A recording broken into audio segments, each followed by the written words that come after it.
très important, suivez avec moi jusqu'à la fin. Samedi, 5 h du matin, un camion kamikaze fonce dans la résidence du ministre malien de la Défense à Kati. Explosion massive, sa maison pulvérisée.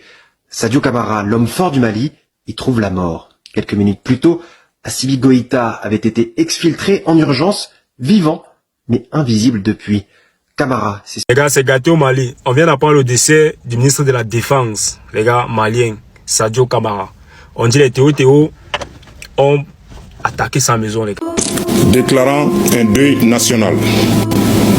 Le président de la transition, chef de l'État, vu la Constitution, vu la charte de la transition révisée, décrète, article 1er, un deuil national de 2 jours, à compter du lundi 27 avril à 0h, est déclaré sur toute l'étendue du territoire national en hommage au général Sadio Camara, ministre d'État, ministre de la Défense et des anciens combattants, suite à son décès tragique survenu le samedi 25 avril 2026.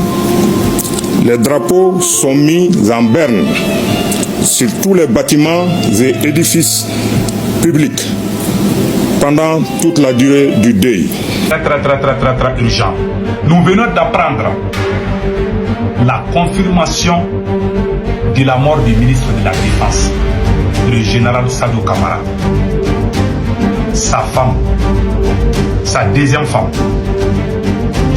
le deuxième, parce qu'il avait 2 femmes. Le général Sadio Camara avait 2 femmes. Sa deuxième femme, le deuxième garçon, son garçon qu'il aimait autant, de sa deuxième femme là, et de sa première femme, lui aussi il est décédé.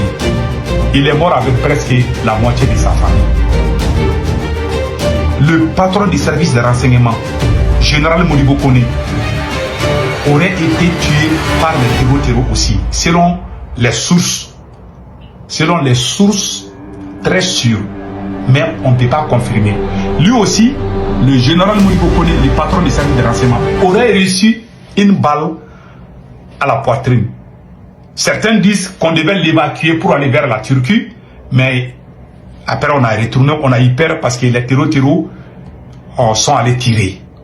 Donc, la mort du général Sadio Camara a été confirmée par plusieurs médias. Le pouvoir d'Assimi Goïta est fragilisé. Si ce que je lis est vrai, c'est que le pouvoir du général Assimi Goïta est très fragilisé. Et les Maliens sont en danger, le Mali est en danger. Je suis en train de lire, beaucoup de médias sont en train de publier la mort de Sadio Camara, que pour moi est le numéro 2 de leur venue au pouvoir. Si des terroristes sont capables de rentrer jusqu'en ville, dans la capitale, tuer le ministre de la Défense, c'est que le pouvoir d'Assimi Goïta est vraiment en danger. Et quand je regarde tous ces événements qui sont en train de se passer au Mali, depuis hier, j'ai envie de dire un grand merci au commandant Yabré, le patron du renseignement burkinabé.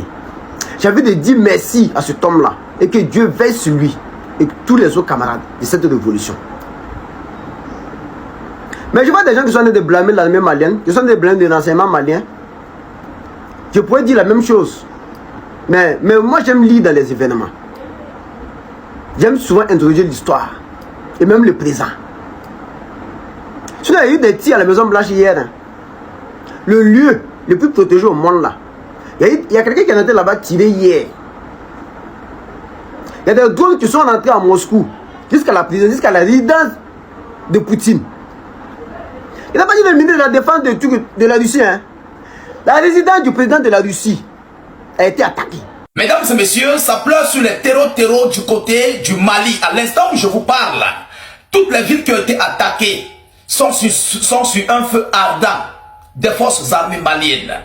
Malgré que on vient de nous annoncer officiellement, parce que moi j'attendais l'officialisation de l'information. Sinon j'ai eu des rumeurs depuis le matin.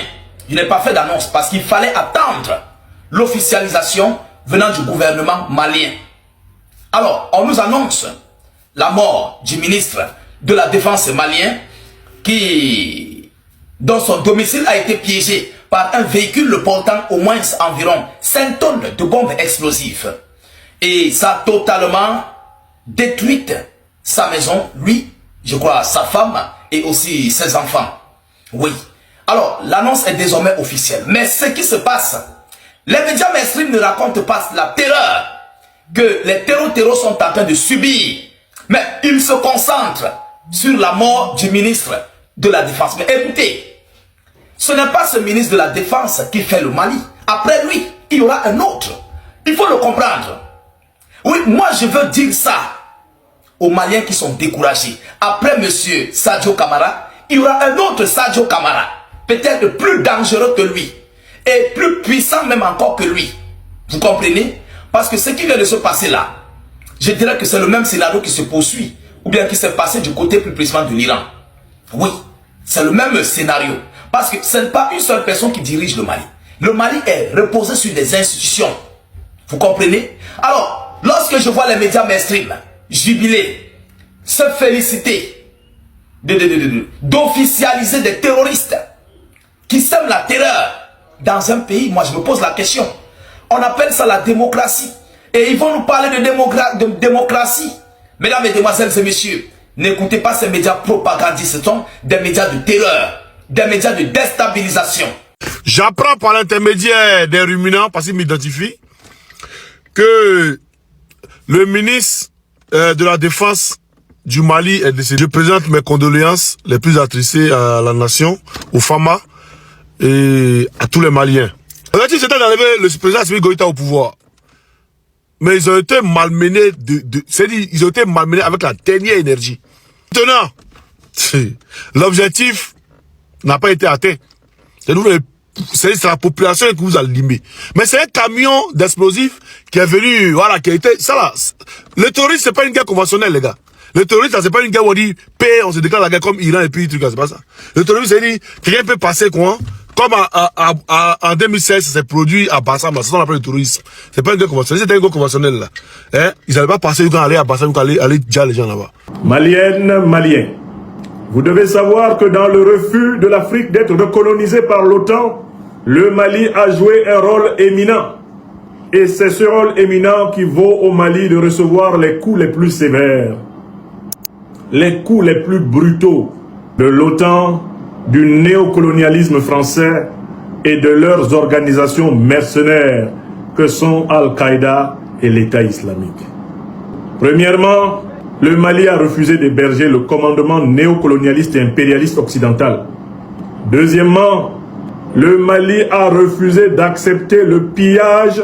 Le Mali a refusé d'accepter le pillage de ses ressources naturelles par la coalition occidentale et ses proxys algériens qui ont tenté d'instrumentaliser de soi-disant sécessionnistes de l'Azawad dans le seul but d'avoir la main mise sur le faramineux sous-sol du nord malien.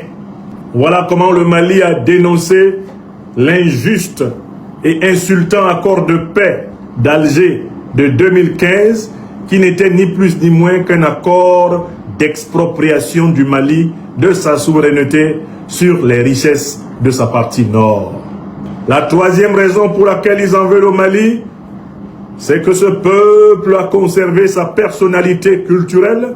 Il n'a pas été complètement acculturé comme le sont de nombreux peuples d'Afrique centrale ou même d'Afrique du Nord. Le Mali a résisté au vent dévastateur de la perversité dégénérée, de l'ultra-matérialisme occidental et a continué d'être une terre où les Africains s'enracinent. Merci d'avoir suivi la vidéo jusqu'à la fin. N'oubliez pas de vous abonner à la chaîne, mettre un pouce bleu à la vidéo, mettre en favori pour ne pas la perdre. Et surtout, dites-moi en commentaire ce que vous en pensez à propos de l'information. On sait tout dans les commentaires, famille.